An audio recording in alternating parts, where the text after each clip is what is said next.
Hey, I'm Tutorial Phil. Welcome back to my channel. This video is a more detailed look on the watch that I got from my previous Asia haul. So pretty much all of their watches come in a 4-screen box with gold lettering, and then you have AP, their logo, down here as well. You can see it's reflecting off my skin.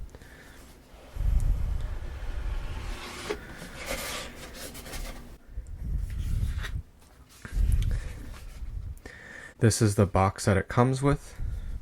It has a grain to it.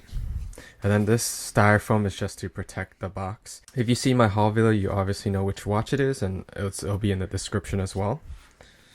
This is the 37mm Royal Oak in 18 karat rose gold. And the dial is in nickel gray. I'm going to be showing more detailed look on the watch using my macro lens in a little bit. So if you want to check that out, stay tuned for that in this video. So this is solid 18 karat gold throughout the bracelet, as well as the bezel and the case. The dial, or the crown, is 18 karat rose gold as well. I think the markers are probably rose gold as well. I know Rolex, they do that. Before getting this specific model, I had tried on the dual tone, the stainless steel plus the rose gold was, I believe, on the bezel, and it was in these links. And in my last video, I think I briefly talked about, I think they're stopping production on those, so they're phasing those out. So those are harder to get, and the stainless steel versions are always hard to get, especially if you're gonna get them in Paris. They're the first to sell out. So I had this sized down. I had 2 links removed, and this thing's really tight. That's why I haven't put this other one on it, just because I didn't want to stretch it out too much. But that's actually what the clasps look like when it's closed. You have AP on it, and there's 2 levers. You can see how sensitive it was because I was stretching it. So you can see there's 2 sides to it. This is the only piece I haven't removed yet in terms of like the protective taping, just because you can't see it. So I don't really see a reason to remove it right now. If it starts getting too dirty, I'll probably just remove it.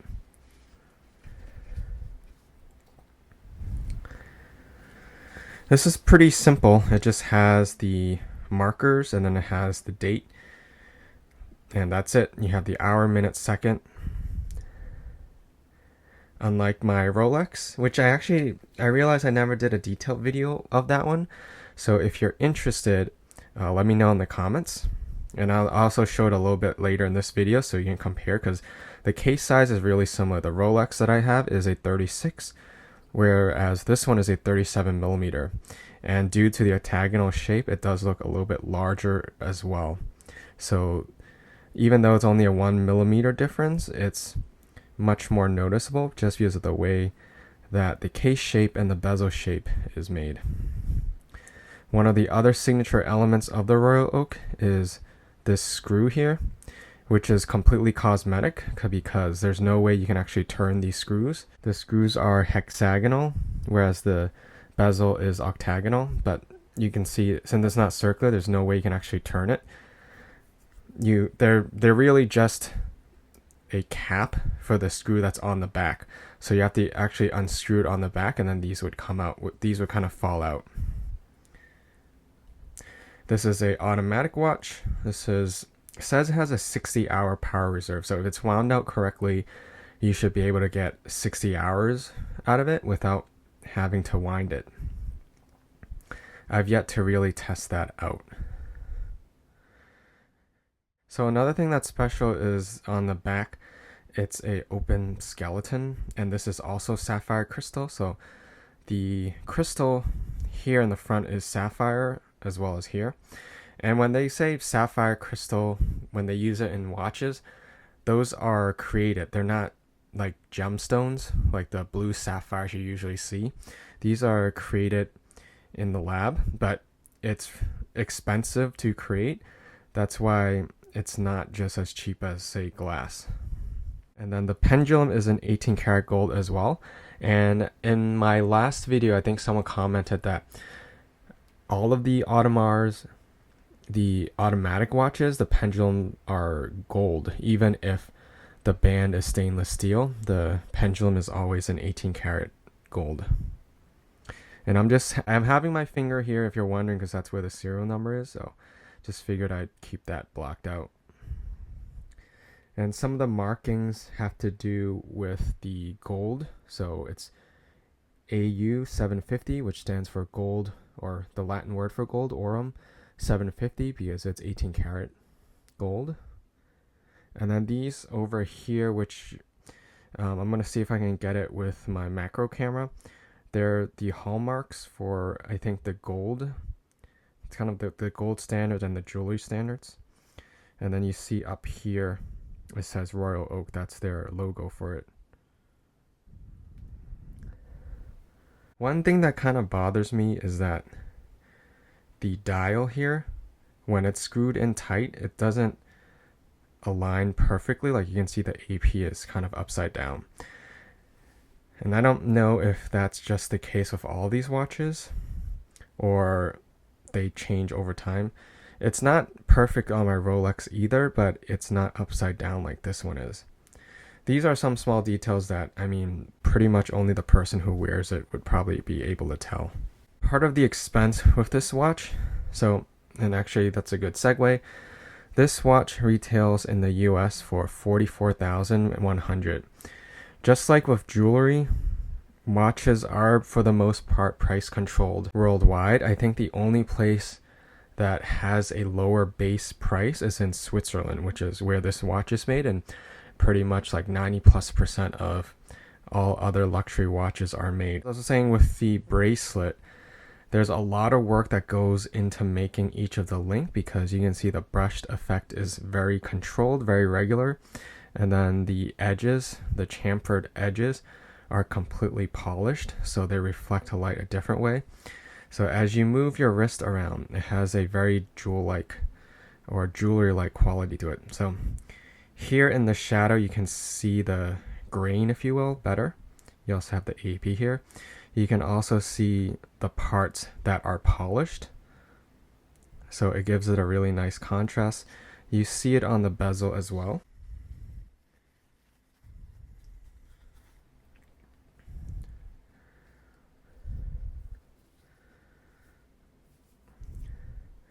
And then to put it on, you just snap it in.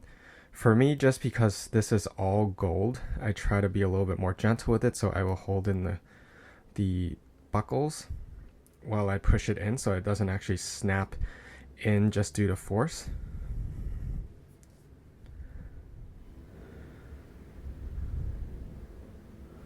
I've lowered the exposure a little bit just so you can see the color a little bit better as well. And you can see the details better without too much reflection.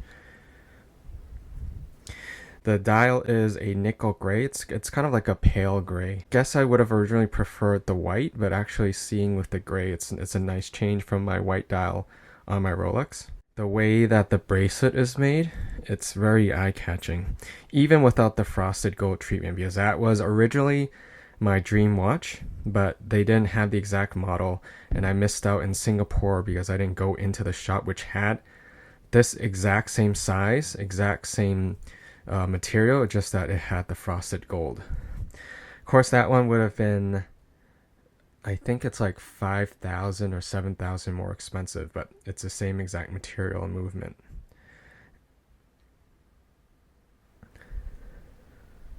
So let me wear my existing watch that I had before this, my Rolex Datejust,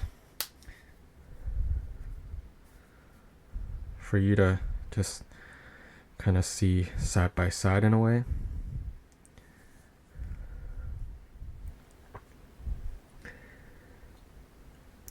Because this is matte, it appears more red than over here because this is all polished. So the color is going to look slightly different. Plus, I don't think there's really a set standard for rose gold, so each manufacturer has their own mixture. For Rolex, they advertise their rose gold as ever rose gold because they mix a little bit of platinum in it. So that probably changes the color as well. For their marketing material, Rolex, they say ever rose gold will never change color, which is why it's called ever rose, because they mix platinum in it and it's a very stable element. But if you Google rose gold changing color, it's really not an issue. So I think it's just marketing.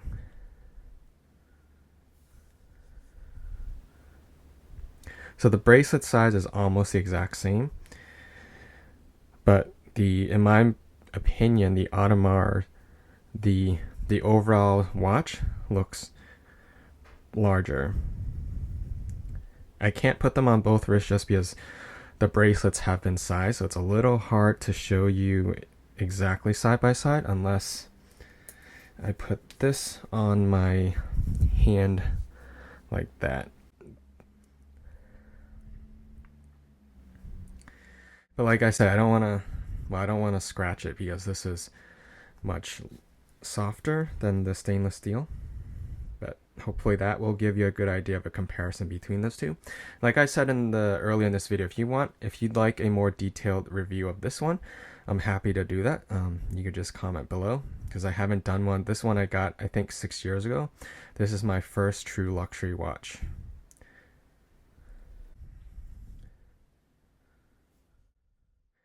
And then now I'm going to show you some macro shots. This is a more detailed look at the watch. I'm using a different camera and lens for this, so I'm able to zoom in a lot closer and have a closer focus as well.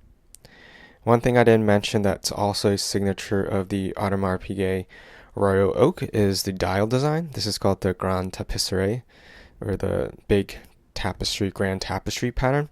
It's really intricate, so depending on if you're watching this video through your phone or if you're on a larger screen like a laptop, you can see the details a lot better. It's like a grid pattern, but within the grid there's also very fine etching, which is really nice because it reflects light in a kind of jewel-like pattern. And then I'm going to turn off some of the light so you can see the details differently as well. The markers and the hands are actually glow in the dark, although I don't know if I can completely get that for you guys here, just because of the way this lens is going to work.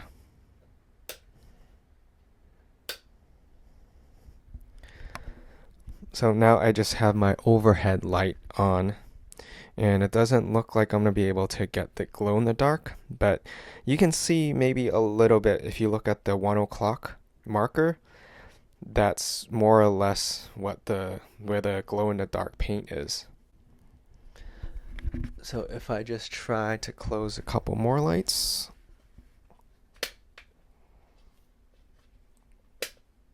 Here I've bumped up the ISO quite a bit, so the exposure level basically.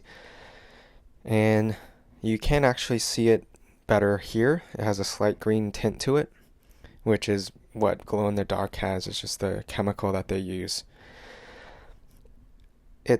I was kind of surprised they actually had this feature because it just seems like, honestly, in this day and age, I would just use my phone if I can't look at my watch. But I mean, I guess it's nice and it works with the design too, so I don't mind that it's there.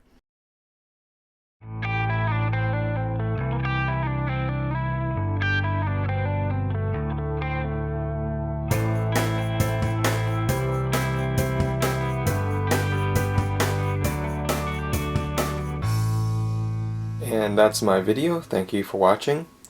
I may consider doing just like a watch buying experience if you're interested in that. Just talking you through how I got my watches and the process you go through. And if it's your first time buying a watch, I do recommend that you bring a friend along with you, whether that friend is an expert in watches or not. I think it's just helpful to have a second opinion and kind of as a person that acts as a buffer between you and the sales associate.